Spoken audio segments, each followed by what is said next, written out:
Good morning, good afternoon, good evening, everybody, regardless of when you're watching this. Today, I am here with Ken Hopper. Uh, he served in the United States Marine Corps. He is the CEO of Marine Corps Reserve Association, and he is one of the leaders behind building the new Ton Tavern. With that being said, hey, Ken, welcome to SSgt Nichols podcast. I greatly appreciate you joining. A lot of great questions, a lot of things lined up, but take a moment and introduce yourself, please. Well, you did a pretty good job right there. Ken Hopper. I did 30 years in the Marine Corps, served pretty much every base. I'm a KC-130 pilot by trade. Started off on the East Coast and went to Japan and then came back to the East Coast. I was fortunate. I was a pilot with the Blue Angels flying Fat Albert. That was a fun 3 years. And then following combat missions in Desert Shield, Desert Storm, entered the reserves, stayed there until I was recalled to active duty in 2002 and stayed on active duty for almost 5 years, working for one MEF and then two MEF, and finished up my time working on the Joint Staff in Homeland Defense. So I've been the CEO of the Marine Corps Reserve Association, which I have to put a shameless plug in. Next year is our 100th anniversary. Wow. So you'll be hearing more about that later. Perhaps we can do another podcast on that. But I've been fortunate. I've been engaged with the Tun Legacy Foundation now for 2 years, a little over 2 years, and really passionate about getting this up and running. Yeah, that's awesome. Hey, so first and foremost, thank you for your 30 years of service, number one. Number two is thank you for taking your time out of your busy schedule to jump on and share who you are and what you're doing as the CEO of the foundation, and to share about what we're going to do for the Ton Tavern and everything in between. But before we get into that, I'd like to learn a little bit more about you, where you're from, what made you join the Marine Corps, what made you go officer. Let's kind of get into that. So what I'd like to do is paint the picture of who is Ken without the rank. Who is that person growing up? Was it his aunts or uncles that motivated him to join the military? For me, 2 weeks before my brother went to boot camp, his recruiter just happened to stop by my house and say, "Hey, Michael, what are you doing with your life?" I was like, "I have no idea." He's like, "I'll give you $1,000 to go to boot camp with your brother." So long story short, 30 years later, here I am because the recruiter stopped by my house. So I'd like let the audience know who you are and what sparked you to become a United States Marine. I wish I had a great story like that. I did not put in for college, any applications for college, until my second semester of high school. And my neighbor was a Citadel graduate. And all he talked about was it was 4 girls to 1 guy down in Charleston. Okay. And even though I got other offers to play ball at other places, Bill stayed on me. And it wasn't until March of my senior year that he said, "You ought to put in there at the Citadel." So I did, which was a whole experience in itself and actually prepared me for the Marines. But when I was growing up, I remember watching John Glenn blast off in Friendship 7. And I knew I wanted to be an astronaut. And I knew if you have to be an astronaut, you had to have a college education. You had to be a pilot of some sort. And you had to major in some type of engineering, math, that sort. So I went to the Citadel and entered Air Force ROTC. Okay. My first semester. And the instructor walked in about midway through the first semester and said, "Hey, I just want to let everyone know that if you were wanting to go pilot in the Air Force, there are no pilot slots for anyone from the Citadel. The best we can give you is you can be a missileer." And I went, "I don't think I can sit in a hole and watch another guy and be ready to punch that button that I knew would never come." So class was over. I walked to the other end of the block, and there was the Naval ROTC. And I walked in, and I'm looking around, and the first person I saw was Gunnery Sergeant Lee, who fast forward to be Sergeant Major of the Marine Corps Lee Oh, okay. later on. Yeah. And he said, Cadet, well, actually, it was, Cadet, what are you doing? What can I help you with? And I told the gunny I wanted to be an aviator. Well, you come back next week and take this test. And if you pass, the Marine Corps will guarantee you a slot. So I came back the following week, took the test, didn't study, had no idea what this test entailed, but I passed. So that's how I got into the Marine Corps. That's how I became an aviator. And I majored in mathematics.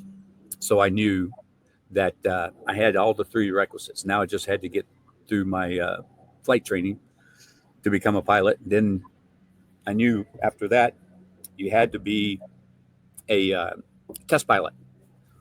I knew that. Never got into test pilot school, even though I applied 5 times. Wow. I want you to know the following year, I want you to know they had 4 openings. Of course.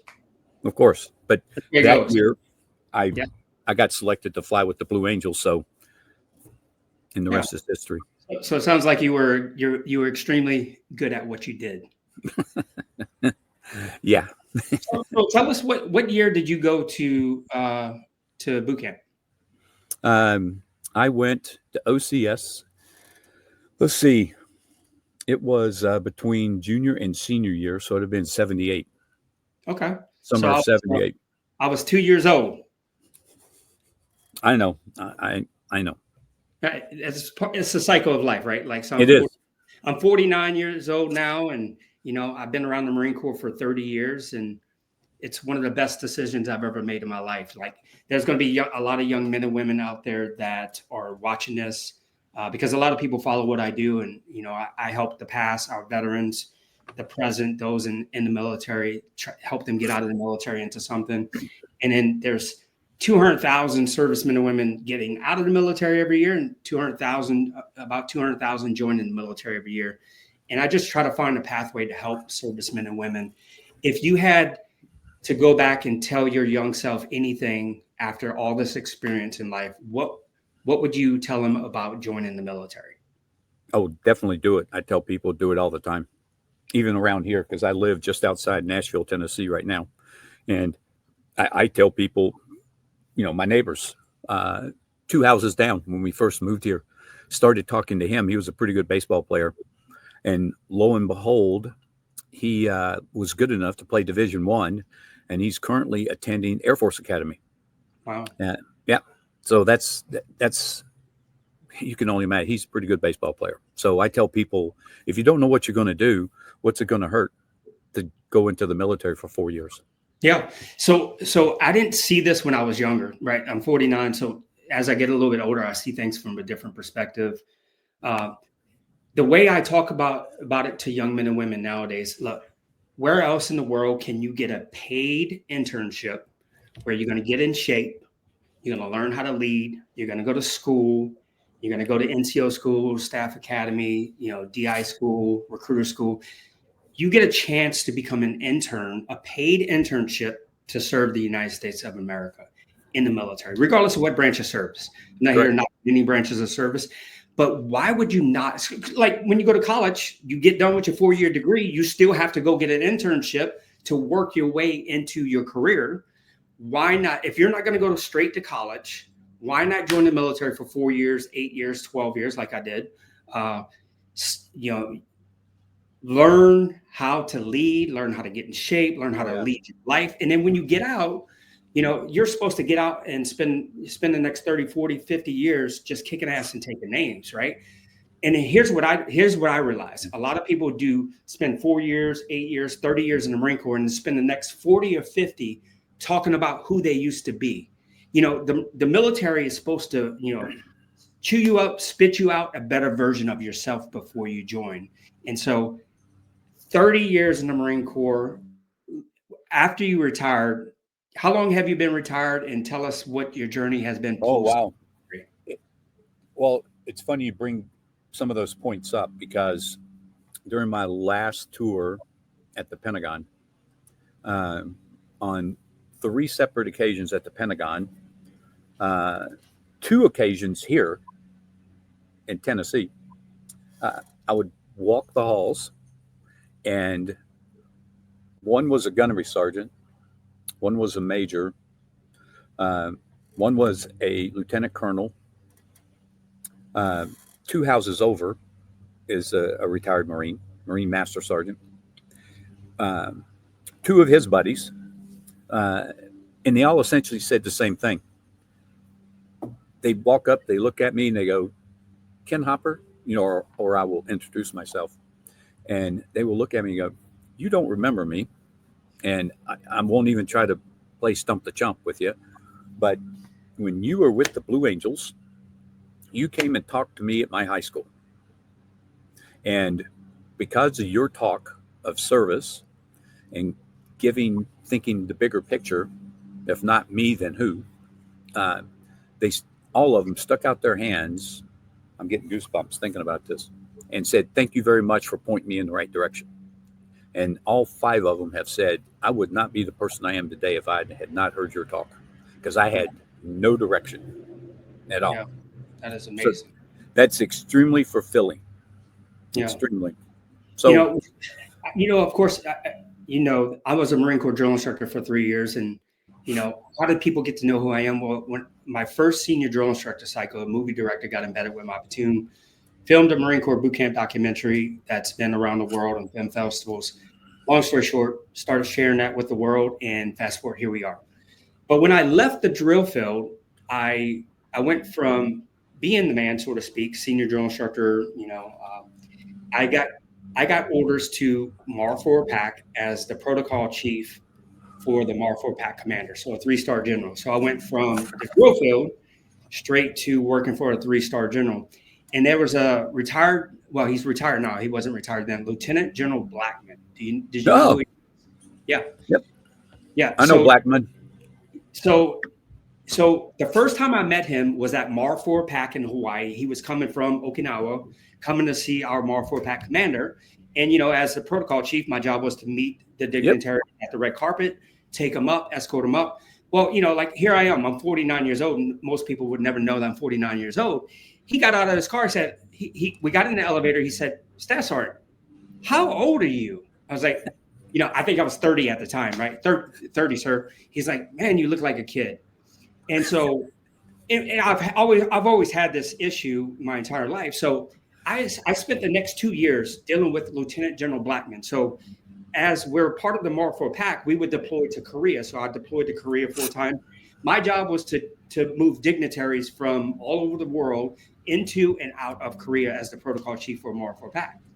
And after 2 years of serving Lieutenant General Blackman, I was dropping him off at his Black Hawk, and this was going to be the last time I was going to see him, because as soon as I came back, I was PCS into Camp Pendleton. He put his stuff on that Black Hawk while the bird is spinning. He walked back out, and he gave me this coin. It's the most memorable coin that I have. And he said, "Staff Sergeant, I want you to know you are the epitome of what a staff NCO is supposed to be. When I first met you, I doubted you, but I've been working with you for 2 years, and you are exactly what a staff NCO is supposed to be." And I'll never forget that. And here we are, over 20 years later. This is one of my pride and joys from Lieutenant General Blackman.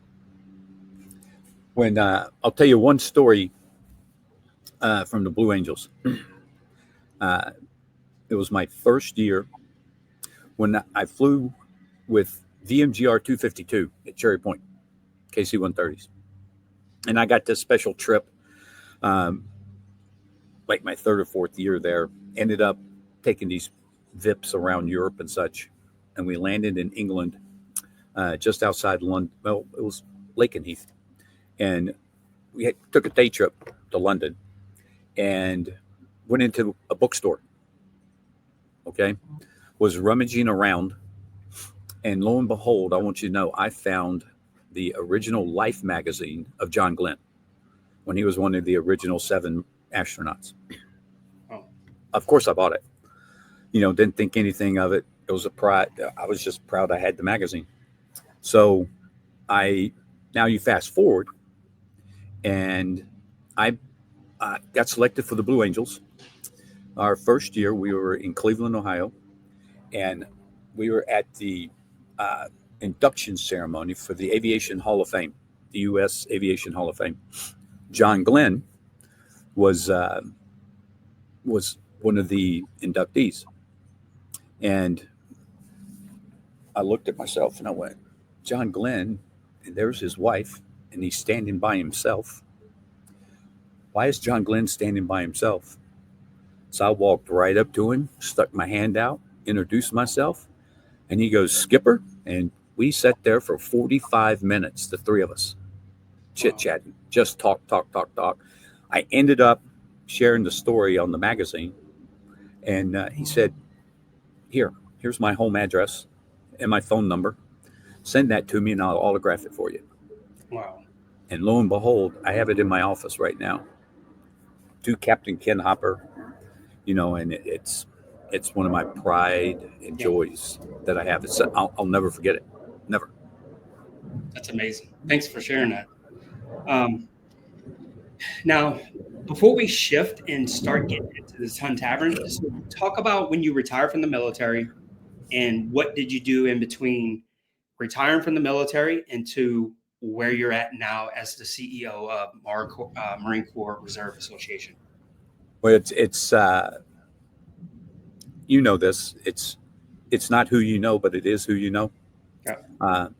One of the Marines, when I was chief of staff at TUMEF, one of the reserve Marines that worked for me, I got off orders when I went to the Pentagon and was working, like I said, in Homeland Security.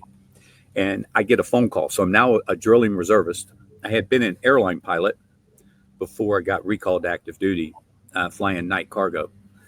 So I was really pushing that off. I just didn't want to go back to night flying.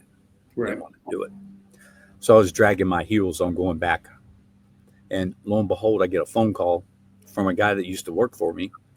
And he says, hey, I just met this guy that they're looking for a program director, civilian contract, working for the Department of Health and Human Services. Are you interested? Yes. That was a Wednesday. That Friday, I get interviewed for the program manager position. The following Monday, I had to go get interviewed by Health and Human Services. And lo and behold, the guy that interviewed me was, he had been, before he became an officer, he was a fleet corpsman. Okay. So he had served with the Marines. He had done 2 tours before he went officer.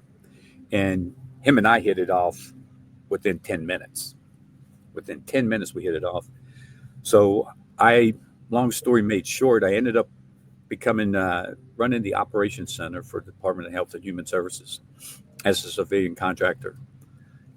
After about 6 years, they came and said, hey, we'd like to make you a Fed. And I went, okay, what GS position? And they said, we'll make you a 14. I went, I'm not taking a pay cut. So I held out for another 6 months. Yeah.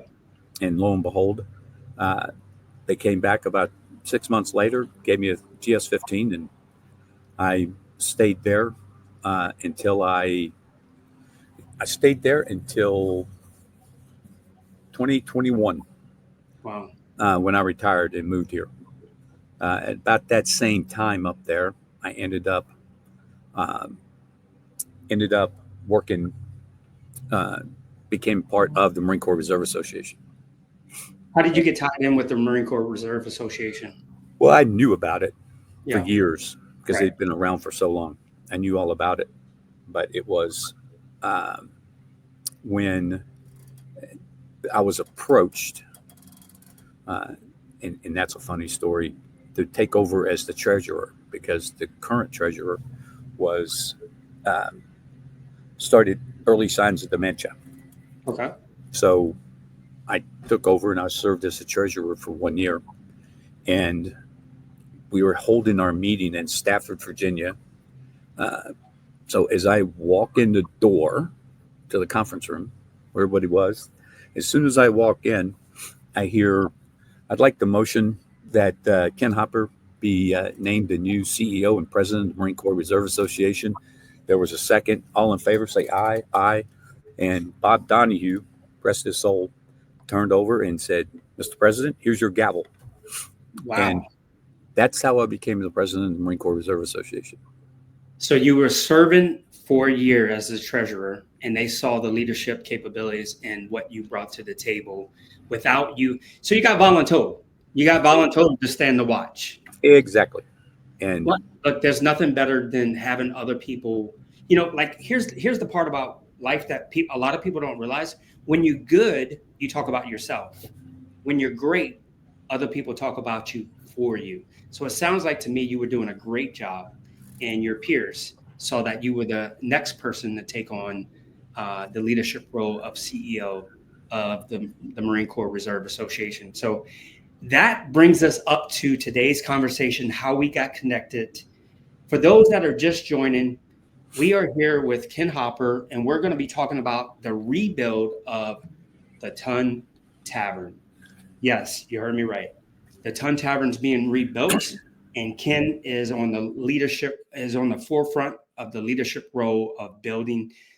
His team is working behind the scenes building this. So let's talk about, how did this vision about rebuilding the Ton Tavern come about? It's a really interesting story, because Mr. Pat Daly, who is a Marine, lives in Philly.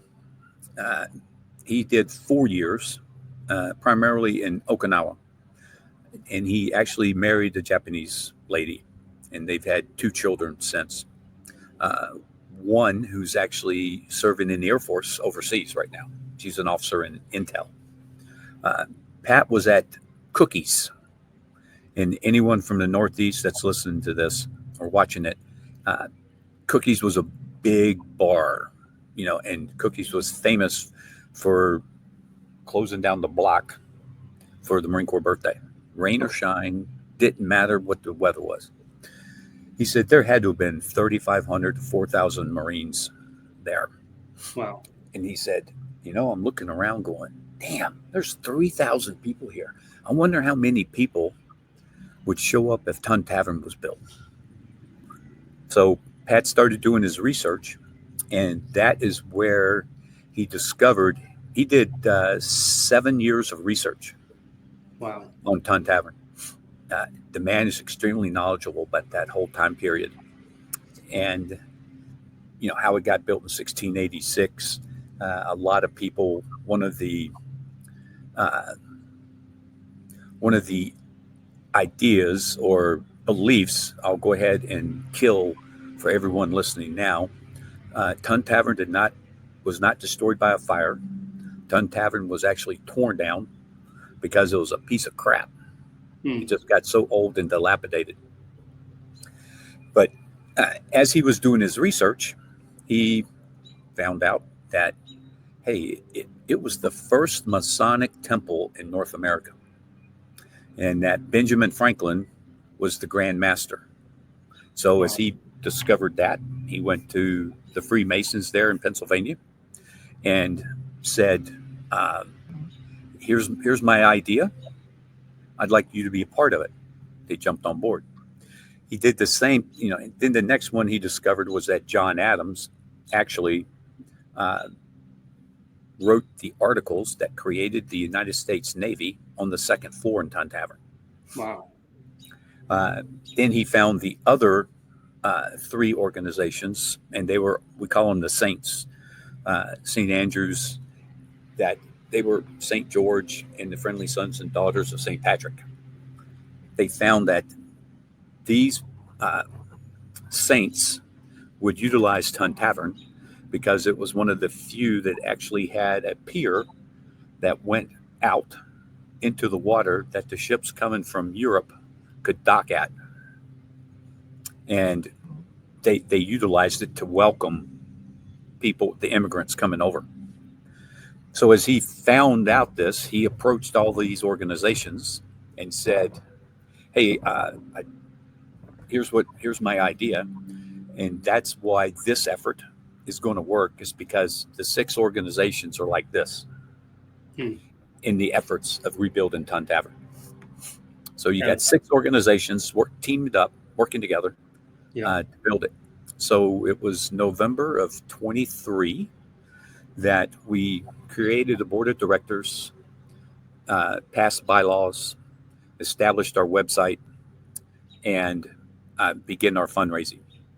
That was November of 23. In April of 24, we purchased the land that the site's going to be on.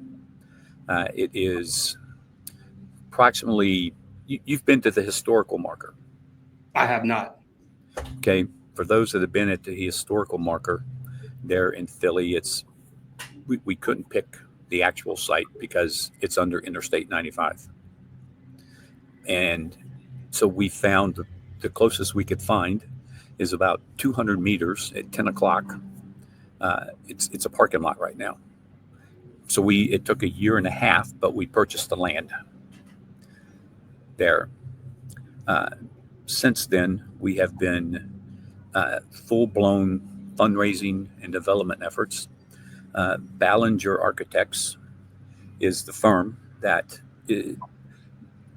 we approached them in the early days. They took it upon themselves to go to 8th and 9 for a night parade. Okay.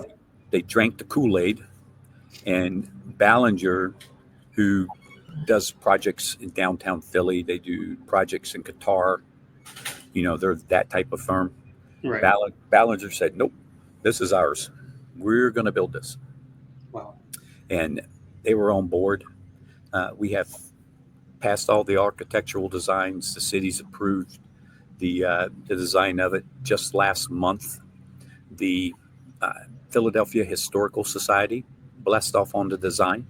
And as far as they can tell, yes, this is an accurate depiction.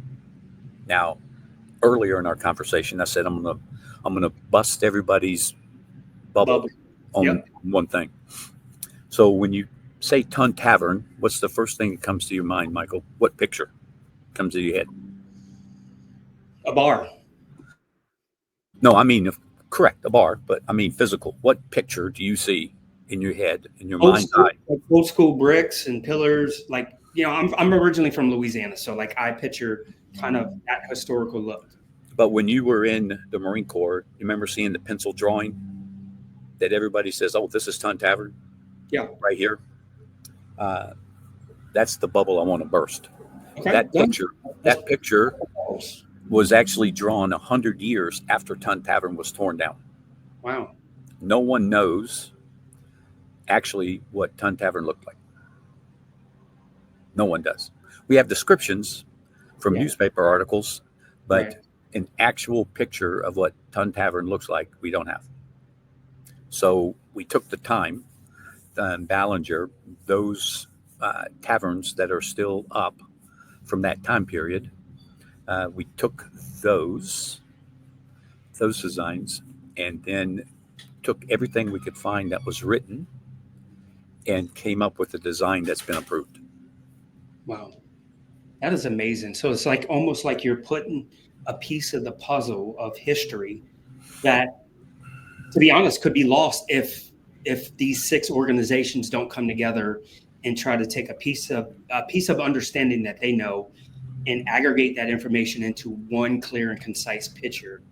Like, I mean, here's the beauty of it. Like when I heard about the Ton Tavern being rebuilt and then the 1775 Club came out, like I just went online. Hey, if you pay $17.75 for a year, you get a shirt, you get a coin, and you get basically your foundational member for forever. I was like, dude, like I'm a Marine. I'm a Marine 24 hours a day, 7 days a week, 365 days a year. I've been out of the Marine Corps for 18 plus years. But everything I've done since I was 18 to where I'm at today at 49 has revolved around the United States military. And when I saw that, I went on, signed up, and then I went to my social media and I posted, hey, calling all Marines, right? And then when I called all Marines and I posted it, I started getting some negative feedback. And I just kind of want to share this so we can debunk what people's perspective is. like when I posted it, people were like saying, "Oh, this is a scam. They're raising money. They're taking the money." Let's talk about that. There were 5 previous attempts to build Ton Tavern. Okay. All of those were, and that's where they failed, is that they they were Marine specific. Okay, just Marines. Okay. The last one, I'll say it was the early 2000s. If Pat was here, he could give you the exact dates. There was a replica actually built in 1975 during the 200th anniversary, but it was purely a wooden structure. Okay, and it was torn down afterwards. So with all the research that we did, the blueprints and such, we got those all approved, and anybody can go to our website. It's really hard. The Tun, THETUN.org is it. That's where they have to go, and they can see everything right there. They can see our board of directors, our new advisory group. We'll talk about those guys in a few minutes. Will be posted there. I get upset too when people say, "Well, this is a scam." Well, scams don't drop $4.3 million for a piece of land. And it's in Old Town, Philadelphia. I mean, it's Old Town. We are 15-minute walk to all of those historical sites that you come to Philadelphia to see: the Liberty Bell, Betsy Ross House, Vietnam Memorial, Independence Hall, Carpenter's Hall. We're 15-minute walk to all of those. The Philadelphia calls it the most historic 1-mile area in America, and no one can argue with them. They have it all. I can't wait to see it. Like, this is going to be the first time, the 250-year anniversary, I got invited to be the main speaker at a Marine Corps ball, or a Marine Corps ball, and I'm going to come there to spend time with you guys. So if you're on here and you're listening, make your way to Philadelphia this November. And I'll tease all the listeners. We are, what I'd like to share with everyone and make certain they understand is that everything's done. I mean, there's 2 items we need to start digging. One is the building permit, and we've been told we'll get that next week by the city. The other thing we need is money, because a lot of people, I was thinking of putting this on LinkedIn and X and all, but if motivation could build a building, the Ton would be up and running right now. But motivation doesn't pay. Right. You know, a lot of phone calls, a lot of emails, and that's why the 1775 Club was created, is for Marines to get skin in the game. Every Marine, and I'll say it now, and I'll say it again before we end this, but if only 2% of Americans who earned the title of Marine were to join the 1775 Club, we could put down $8 million on this place. So let me just stop you there. Let me close this with, if 5%, if 5% joined the 75 Club, we could pay cash for the whole place. So what Ken is saying, if you are a United States Marine, even a patriot. Yeah, what we're talking about, if 5% of those that served in the Marine Corps would actually go to the tun.org and sign up for the 1775 Club. Basically, what that means is $17.75 per month for 12 months. If we get 5% of the Marines to do that, we are building the Ton Tavern sooner than later. At the end of the day, I know that you talked about you have raised money. Let's talk about the money that's being spent. So like when I first posted on my social media, one of the first comments that said, nope, too much waste of money versus going to the actual program. You know, are you being compensated for this? Number one is I'm not being compensated from the Ton at all. I'm a Marine, and when I see Marine things happening, I want to be part of what Marines do, which is pioneer change. And so I jumped in. That's how we met, and that's how we're on this conversation today. What do you say to the people out there to say, no, this is a scam, this is a waste of my money, the money's being blown? What would you tell them? I would tell them that talk is cheap, and typically that's someone that hasn't actually gone to the website and looked at what we're doing. Because in our mission statement is clear in our vision statement. I want to read it to everybody. I want to read it verbatim.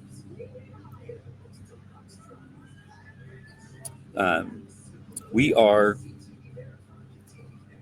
a 501c3 nonprofit. Every member of the board, every member of the advisory group is a volunteer. Okay. Our mission is to reestablish the Ton as a monument to its historical significance in the United States and to inspire a perpetual commitment to charitable giving that uplifts and empowers. Okay, so once this is up and operational, 100% of the profits are going to go back to Marine Corps charities, Masonic charities, which is primarily St. Jude, and then educational scholarships of the other organizations. No one is making a dime off this. We've actually been approached by 4 different companies that want to do this for us, but they're going to want an ROI. Yeah, of course. On this. They're not doing it out of the kindness of their heart. Correct. So those people that say this is a scam, it's wasteful spending, haven't read our mission and vision statements. So $4.3 million has already been put down to purchase the land. Let's talk about how much money have you raised so far outside of that $4.3 million to purchase the land. Where are we at today? The architects gave us a really good reduced rate. Okay, so we have 0 bills. Everything's finalized, and we're a little over $2 million in the bank, somewhere between 2 and 2.5. Okay, and how much do we need to start doing what we need to do to build it? To get a construction loan, we'll need $8 to $9 million in the bank. Okay, that's what we need. Okay, so we're sitting at $2 million. We still need an additional $6 to $8 million so we can start the construction and get the construction loan and get things moving forward. And Michael, I want to make certain to clear one thing up for everyone that's listening to this. Is a little history tidbit. Before the Ton was the Ton, okay, it was actually known as Peg Mullen's Beefsteak Club, because in the early 1700s, the beefsteak clubs were all the rage in London, and during that time frame, we were loyal British citizens. Okay, we were colonists, so we wanted our own beefsteak club. Right. When we did the business plan for this, the original Ton was only 1,300 square feet. That is it. It was tiny. Right. By current fire code, we can get almost 80 people into the Ton. 80 people, I don't care how fast you rotate them through, you can't do anything with that. So we sat down and thought about it. So we're going to have the Ton that people are going to see from the street.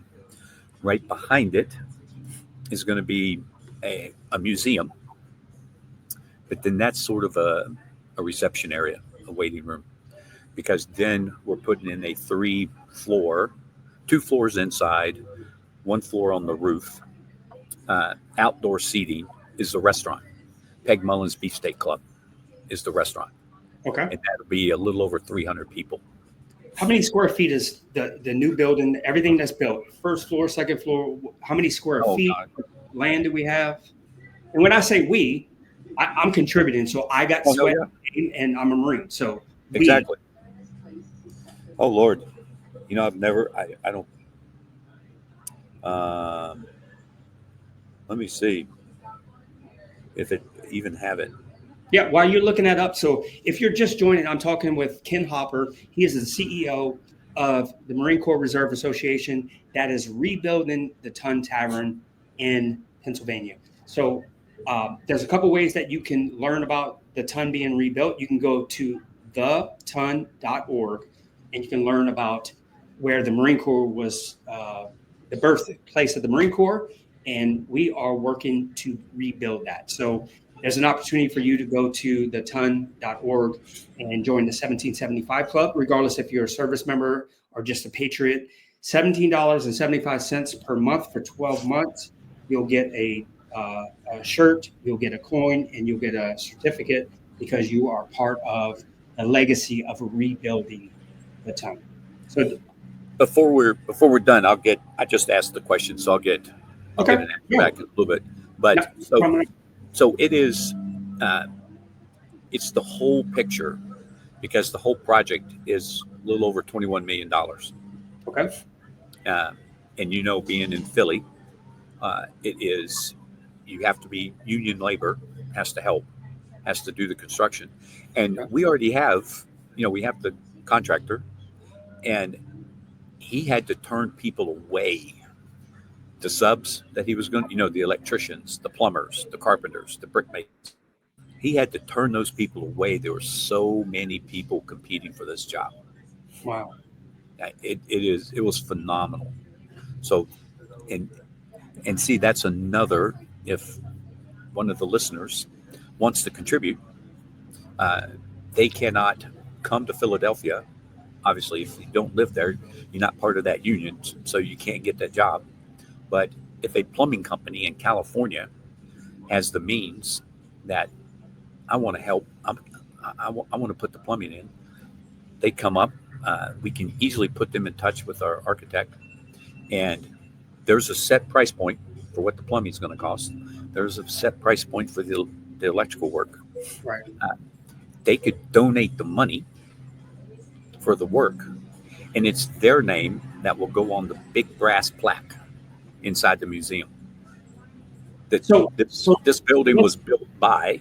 Yeah. So you got naming rights as certain parts of the building, where Yes. if people have the capital, regardless if they're an individual person or a company, they can contribute. So give us some of the 3 to 5 things that anyone that's listening could do to contribute towards the rebuilding of the Ton. Well, like we were saying, you could sponsor the plumbing, the electrical, the bricks, the wood work.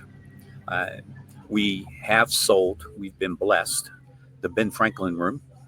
The Masons have already claimed that. They have donated. The John Adams room is gone. I'm not at liberty to say the donor that dropped that money to sponsor that, but that donor is actually a descendant of John Adams, which is why she wanted that room. What I would, and this is a great forum, if we can get, already have approval from the executive director of the foundation that if the 1775 Club raises $1 million, we can have the Ton itself. Wow. That actual building. So that's what I want.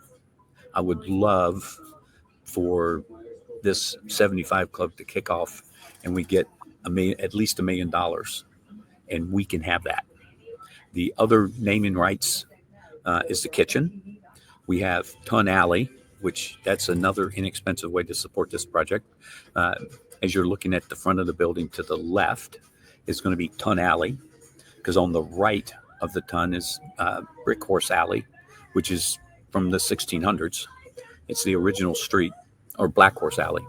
I'm sorry. But we're going to have Ton Alley, which is where all the pavers that you can go online and for $500 get your name engraved, and they'll be on that brick forever and ever. Amen. So you can name Ton Alley. You can have that naming right. Yeah. And then the 2 meeting rooms are taken. But then on the third deck, there are going to be 3 more rooms that have naming rights Wow. at different price levels. So there's plenty of ways to support this project. So you guys are selling swag, which is making money. You're selling the membership for the 1775 Club. You last time we talked, you mentioned about the tin cup that's being made. Can you? Oh, yeah. Now, again, to those that are listening, remember this is a fundraising event. Okay, so we have what's called our 32-ounce legacy tankard. Okay, I say legacy because Michael, you spend $2,500. It does cost $2,500, but that tankard will stay in Ton Tavern forever. Forever. It'll be behind a locked glass case with your name on it, serialized. So when you come to Ton Tavern and have a beer, you tell them your mug number. They will go retrieve it, and you never pay for a beer. Never. To me, that's amazing. So like $2,500, you buy one mug, but tell them about how that is actually handmade. Oh, I will. But here's the kill. The reason I say legacy is, Michael, you can leave it to your son or daughter, and they never have to buy a beer. You pay $2,500 for a beer for the rest of your life, and it's free part beer. of, like it's part of, like, look, we're gonna live, we're gonna die, we're gonna pass the torch on to the next generation. You know, I'll tell people, don't live and die without leaving some kind of sign or wonder. Once upon a time, you were here. You know, like if you're out there and you feel like figuring out, like, how am I going to leave a legacy? Look, if you are a Marine or supportive of Marines, I would say go to the website, thetun.org, and purchase a brick, join the 1775 Club, purchase some of the swag. Let's get this thing built. Because here's the cool part about this. When we were talking about this tankard, and it's been 18 months ago, we looked around, and we found the only female coppersmith in the United States, Sarah Damon, who lives in Wisconsin. And it takes her 4.5 hours to build a mug. And she uses nothing but equipment from the 17th and 18th century, just like they did 300 years ago. That's how she builds these mugs. It's 425 strokes of her hammer to put a mug together. Yeah. That is absolutely amazing. Yeah. Now we do have a 16-ounce mug, okay, that you can purchase. That is $1,000. That mug will hang in the rafters inside the actual tavern itself. That one, if you purchase, your name's on it. Every time you come in, you can pull your mug down. There will be a chip inside it, so your first beer is always free. Wow. But it will hang in the tavern forever and ever. Okay. And then there's the typical polo shirts and all of that. Yeah. Now, one of the other, we do have plank owners where you can purchase the 32-ounce tankard, the $2,500. You can have up to a year to pay that off. So you can do monthly installments if you'd like. We also have the plank owner, which comes in at $10,000, but you can have 5 years to pay that off. And that comes with a whole host of benefits, i.e., every time you come in as a plank owner, you have a special table, white linen service. You head of the line, okay? There'll always be an extra couple of tables for plank owners when they come in. I fly in from Nashville. I can guarantee I'll have a table when I come in. You get special service. The first bottle of wine is always free. It's always paid for by the foundation. So, and then there's other benefits with being a plank owner, like for this upcoming that we'll get to for the celebration. Plank owners will get advance notice on all the tickets we're selling. for the different events. And then there'll be special events once we're operational during the month for plank owners. And plank owners will get first notice on any event that we have. So I want to take it back to some of the comments that I've read after I posted it. Some people said, "Oh, this was supposed to be built a couple years ago," and of course, from what I read and what some other people have said, it was supposed to be built by this year and operational. Of course, it's not going to be built. But let's talk about what's happening. I know that you can't disclose everything, but let's talk about what's happening this year, November 8th, 9th, 10th. Well, let's talk about that. Here's the reason. There are 60,000 Pennsylvania Freemasons. Okay? 60,000 Pennsylvania Freemasons. There are, I think, according to the Veterans Administration, the VA, there are some close to 2 million people in America who have earned the title of Marine. Okay? The Freemasons have raised 1.5 times the amount of money than Marines have. The Marines, when we first started this in November of 23, we were convinced that Marines were going to come out of the woodwork. Marine-owned companies were going to come out of the woodwork and support this project. But the Marines have not stepped up like I was hoping. That they would. Yeah. You know, that's why I started this with, if well wishes and enthusiasm could build it. Oh, yeah, the Marines are so far ahead, it's not even funny. But that doesn't pay the bills. Yeah, don't talk about it, be about it. Like, contribute. Find a way, buy a hat, a shirt, a mug, something. Which is why we created the 1775 Club. Yeah. How's the 1775 Club going right now? Like, how many members do we have part of that club? We've been up running for 3 weeks. This morning's report was we have 425 members. That's it. Okay, so only 425 members have joined the $17.75 per month for 12 months. If you are out there, go to the Tun.org. At a minimum, sign up for the 1775 Club. Join us. Let's double that and triple that right here, right now. Let's not talk about it. Let's be about it. What is happening November 2025 and contribute with the Tun? Because I have a lot of people say, because there's nothing posted online about what's happening, and a lot of people, well, it's not happening, something's happening. Oh, no, it's talk about it. I can give teasers. I can give teasers. Here we go. We're going to get some teasers. What's happening in Philadelphia? It's going to start on the 7th of November and run through the 10th. All right. We know people are coming in from California, so Friday's a light day, but a light day is we're going to meet at the Masonic Lodge there in downtown Philly. And that lodge is a full city block. I mean, it's huge. We have set with them. They're going to give special tours for those in attendance. So they're going to there's the city tours that you can come in that they run every hour. But this is a tour that's going to take us down into their bowels of the basement, where you're going to actually get to hold a brick from the original Ton Tavern from 1686. You will be able to handle a document that was written. It was a letter by George Washington that he wrote himself when he was commander-in-chief of the Continental Army. You'll get to handle articles that they don't let anybody else hold. Okay, so we're going to run 3 or 4 of those.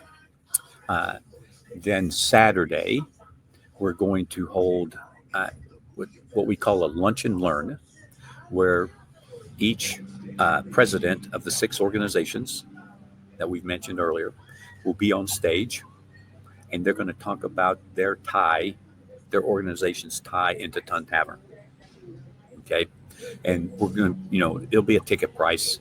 We'll have box lunches type. Following that 2 hours, that we are setting up tours. We'll have the transportation right there to Grand Masonic Lodge. People get on the bus, and the buses are going to go to, so it's not a large crowd at one site and then everybody goes to the next site. The buses will intermingle, and we're setting up 4 to 5 special tours. Independence Hall was one of them. We're going to go to the first Commandant's grave is another. So that's Saturday afternoon. Then Saturday late afternoon, all the buses will go to down to the dock, and everyone will get dropped off to take a special viewing because it's closed, the USS Olympia. And for those, unless you're a big marine historian, people probably don't know this, but the USS Olympia is the Navy ship that actually brought over the remains that currently in Arlington and guarded by the Tomb of the Unknown Soldier, which most people don't know this. It's a 50-50 probability that individual in there is a Marine, because the Marines and the soldiers wore the same exact uniforms. We don't know. So the Olympia brought the remains over from France. I think it was 1926. And the hatchways were so small they could not get the coffin into the bows of the ship. So they actually had to strap the coffin down to the back deck.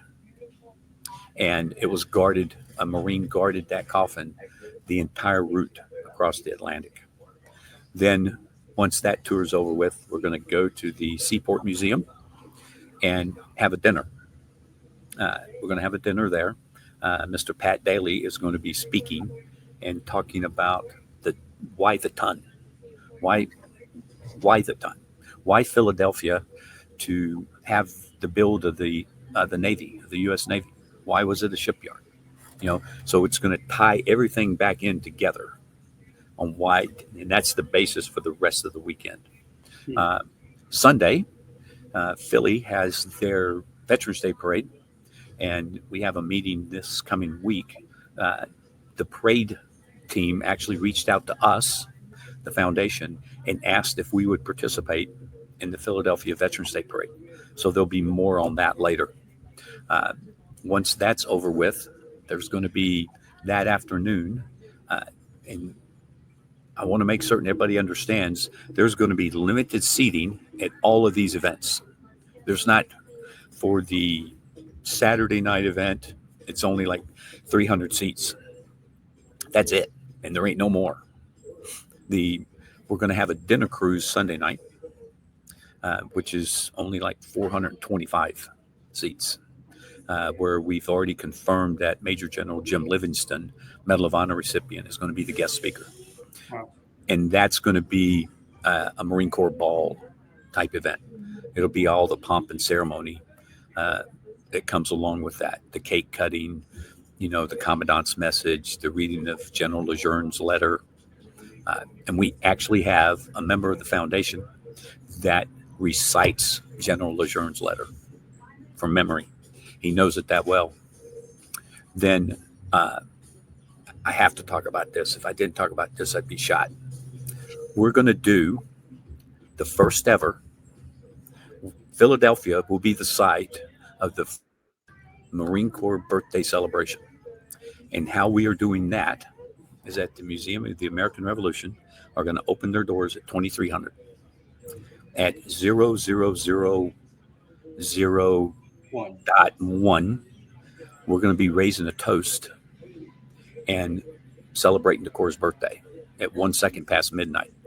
We're going to have a countdown clock. We're going to have period breakfast items.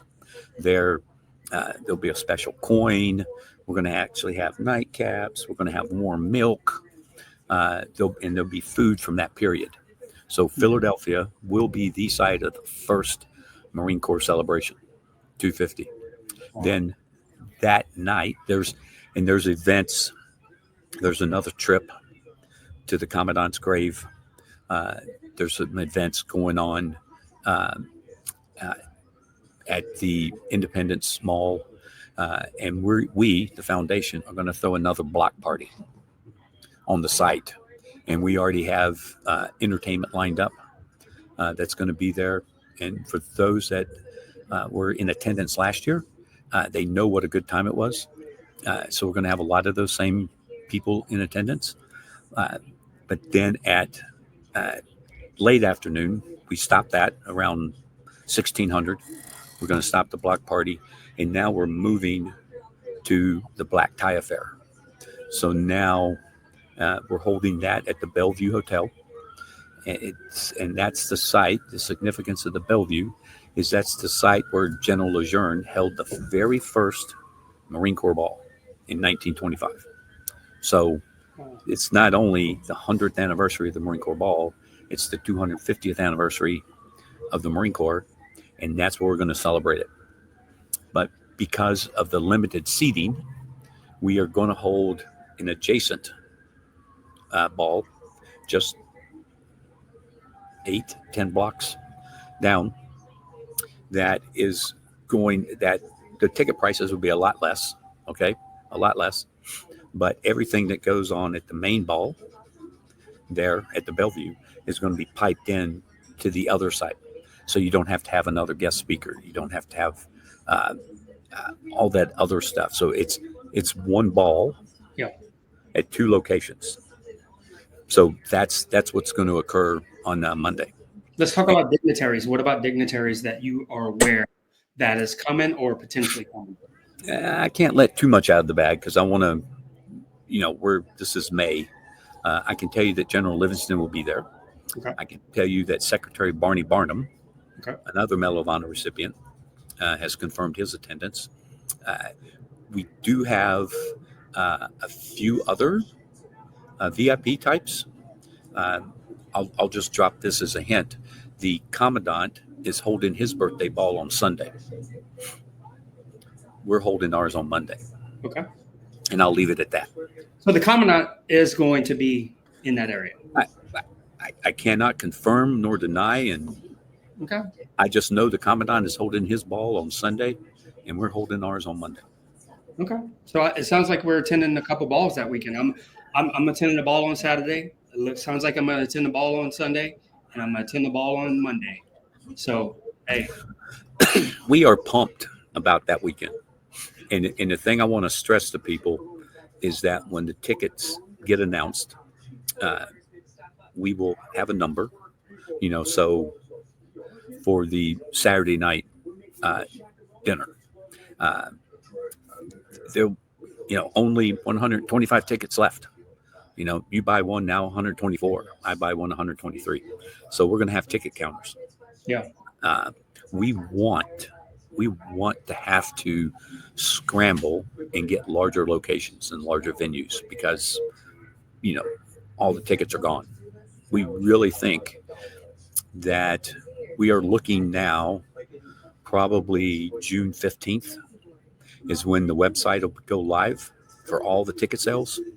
And if for those individuals that haven't done so, I cannot recommend more than to go to the tun.org and scroll down to the bottom, sign up for the newsletter, because the newsletter, people that get the newsletter are going to be notified first of the tickets.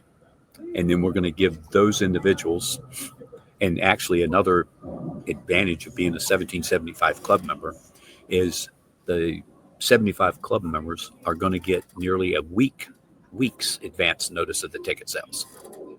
So you, Michael, will get notified 2 weeks before the tickets go to the general public. Yeah. So let me repeat what he just said. So if you go to the tun.org and you sign up for the 1775 club, when tickets are released for these upcoming events in November, if you are a 1775 member, you will get notified 2 weeks before the general population gets notified. So if you're thinking about going to Philadelphia this November 2025, I would highly recommend you sign up for the 1775 club. So that way, number one, you're notified in advance of what tickets are available. Number two is, regardless if you are supporting the Ton or not, Go there, scroll to the bottom of the page, sign up for the newsletter, and that will allow you to, as information comes out about the Ton, it will actually go out through the newsletter, and that way you can get notified. As of right now, if you go to theton.org, there's nothing about the events coming up in November. That will all come out by newsletter, and then it will get posted to the website. Is that correct, Eric? The website, we're going to hold back a little bit. Those members of the 75 Club in the newsletter will get special access to the website before we put it out to the general public. Awesome. This is how we're going to do it. Yeah. So, and just to drive your point home, okay, if 5,000 patriotic Americans join the 1775 Club, that's $1 million.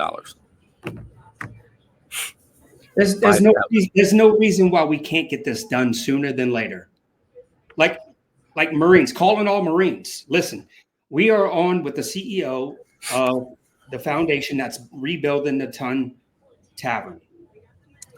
The money is going and it's getting allocated. No one's making money on this. It's going directly to the build of the Ton. Step up and let's be part of history. Like I did it blindly, didn't research it. I saw 1775 Club, an opportunity for me to be part of history. I signed up without even asking questions. And then I posted about it. And then that's what morphed into, okay, let's ask some questions. Let's share with the public or with the audience what's going on, what's going to happen this year, because a lot of people want to know. And I think that doing this podcast will help share some of that information with the general public. I'm glad to share. And I don't even mind if anybody reaches out to you about some of the things I've said, you can share with them my email address. Okay. And I will gladly answer any questions that anyone has on this. Yeah. I cannot stress enough that, so every 5,000 members, that's $1 million that goes to the building. Every 5,000. And people are smart to do the math from there. So based upon some of the analytics that you've already put together and projections when we're going to do X, Y, and Z, when do you think, based upon what's happening now, when we could potentially break ground? There would be nothing better. The foundation is pumped. We could get this money and have a hole in the ground on November 10th of this year.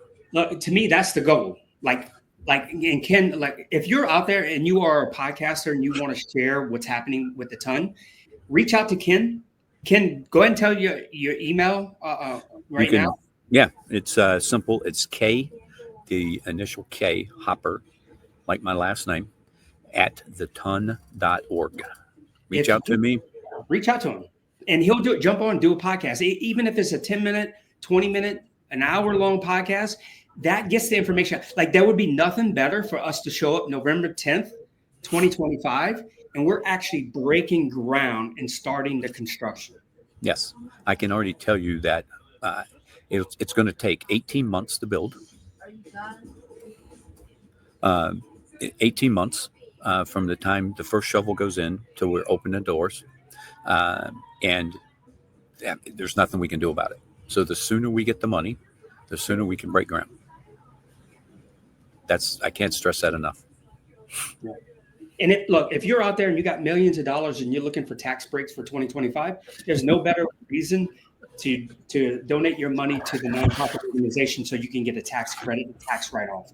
Look, there's a lot of people out there with a lot of money that are looking for good things to do with that money. I can tell you right now, joining the Marine Corps back in February 13th, 1995 was one of the greatest decisions of my entire life. And fast forward, I'm still around the Marine Corps. I've been out for 18 years.